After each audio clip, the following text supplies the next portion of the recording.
Thank you, Honorable Speaker. I think that is the question I had because I wanted to know if somebody has the username and the password, and now we have heard from one of the MCAs by the name Berir that he was unable to, doesn't have any internet in his phone, and someone else is working on another phone, possibly he will have forwarded the password and the username. So could someone else be able to log in or even vote using another phone? And that is the question I really wanted to know. Senator Aaron Cheriot, Majority Leader, do you request? Yeah, Madam Speaker, I beg your indulgence that you allow me maybe slightly more than a minute. This is the only chance that the people whose county is contesting this matter have the chance to speak in this House. Madam Speaker, I have a question to this expert. My first question is, did the expert really appreciate the assignment that is before them? If they did, I want them, because this is in the interest of establishing the truth, Mr. Speaker, to account for the report that he has brought to this House, particularly Annex 3, page 17 of your report. This case, by the way, boils down to 3 votes when all is said and done. Forget about all these issues about 9 and whatever, because Majority Leader, you know our standing orders are very clear. Okay, 2 more minutes. Mr. Speaker, I was explaining, and this is for even to assist the House, that eventually this case boils down to 3 votes and how they can be accounted for.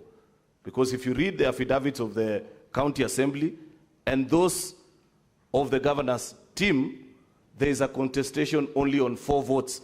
The rest are already accounted for. It is only that in one of the votes, Mr. Speaker, that witness has sworn an affidavit for both camps. Therefore, we can choose to disregard.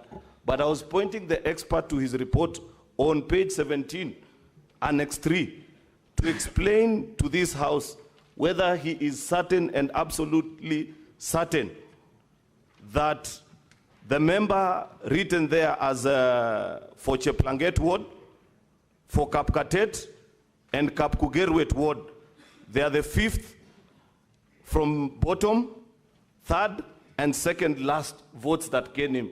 Whether he can give with certainty that from what he saw out of his audit, that indeed these messages emanated from the phone registered phones of these members. If that is ascertained, Mr. Speaker, I know how to do the rest of my work.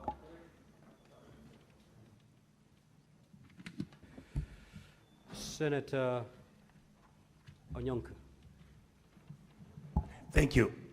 I wanted to take you back to the question that Wambua had asked.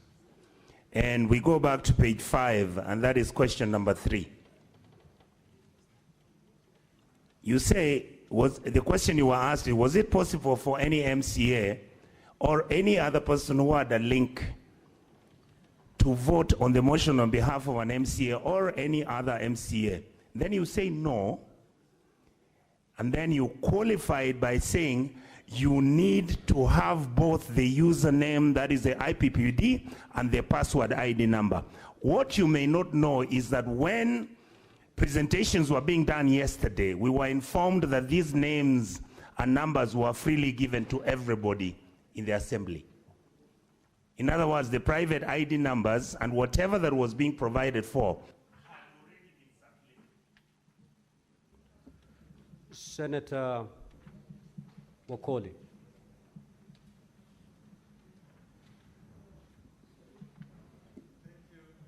Honorable Speaker, my questions are as follows. Only one question, Honorable Senator. did you ascertain that the link that the MCS received on their phones were the same phones that were used to vote, and you can justify the process? Thank you.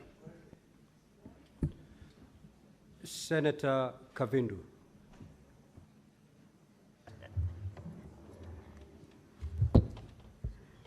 Chair, Speaker, thank you. My question is, if there was clarity about the MCRs who are claiming that their identity was used for voting and they did not vote. And yesterday I also asked a question. There was a Peter who tried to log several times and it failed. And I asked whether he managed to vote at long last. And this question was not answered. So you, as a specialist of IT, did you manage to trace that Peter if he ever voted? Thank you, Mr. Speaker. Senator Thangwa.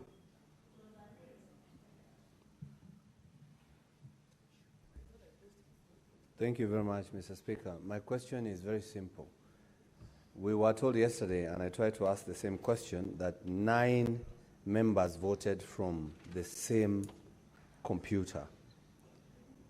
Can you, Mr. Speaker, request that we have the 9 members try to vote as we see? Then we see how long it's going to take. From there, Mr. Speaker, we'll be able to know how much time that 9 members can use one computer with different IDs, different IPPDs, and they are going to vote, Mr. Speaker. So if you can direct that it's it can be demonstrated to us how 9 members can vote from one computer, Mr. Speaker. Senator Mogeni. Yes, when a witness, there is a question that is troubling us, and we want to be sure from your evidence this evening, if somebody has a link and he has a user name and a password, can that person vote for another person? You got me? You have got the link, you have the username, and you have the password. Can you vote for another person using any gadget? Okay, proceed to respond to those, and then I'll have another set for you. Proceed. Yeah, so the first question was asking whether, as admin, you could vote for an MCA. The answer to that is no. If you have logged in as admin, you need to log into the system as a registered user who needs to cast their vote, because from the logs, each of the MCAs who voted had a unique number that enabled them to cast a vote. The second question is if any other person can vote for the MCA with the username and password. As I have clearly indicated, that is possible only if you have the MCA's IPPD and the password, which is the ID number. And the same answers the last question that has been cast by the senator who just took his seat. There was the issue of certainty based on page 17. And ideally, what we were trying to do here is to provide a correlation. The system has 2 modules. There is the system events module, the system security events module, and there is the vote activity, the voters module. So to address issues of source IP, as had been earlier questioned by the other council, we managed to actually map each of the vote cast with the IP, because this was an aspect of contestation that the logs that we have do not have IP addresses. But from the annex that we have provided here, from the voting module and the system events, you can be able to correlate this based on the unique user ID and the timestamp under which that particular activity did happen. And this is basically to ascertain that MCA so-and-so cast his vote at this particular IP address and this particular timestamp. The other question was, if I have an ID, and it was actually an issue of clarity where I was being told that it is common knowledge that within the county, ID and passwords are already circulated.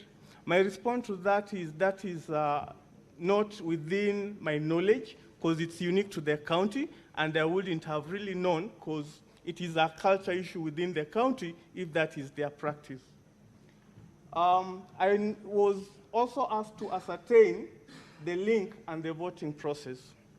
As a practitioner within this field, we are guided by principles, and just to make sure that we were doing a good job to this assembly, we made sure that there is a checklist that assists the county to conform to standard global practices and standards, as I had indicated within my opening remarks, which is the Information Security Standard, as well as the ISO standards, and any other data protection, as well as Computer Misuse and Protection Act. So we are guided, and we provided that checklist to the head of ICT for the county, who responded in affirmative, and we have been able to receive some of those documentations to validate our report.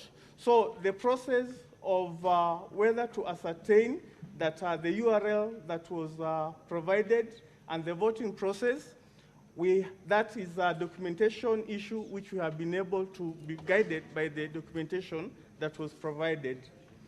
The other question was, we identify the number of users, the identity of users who are able to vote for each other.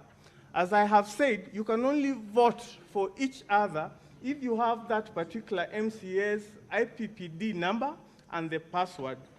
But with the link alone, you cannot be able to do that.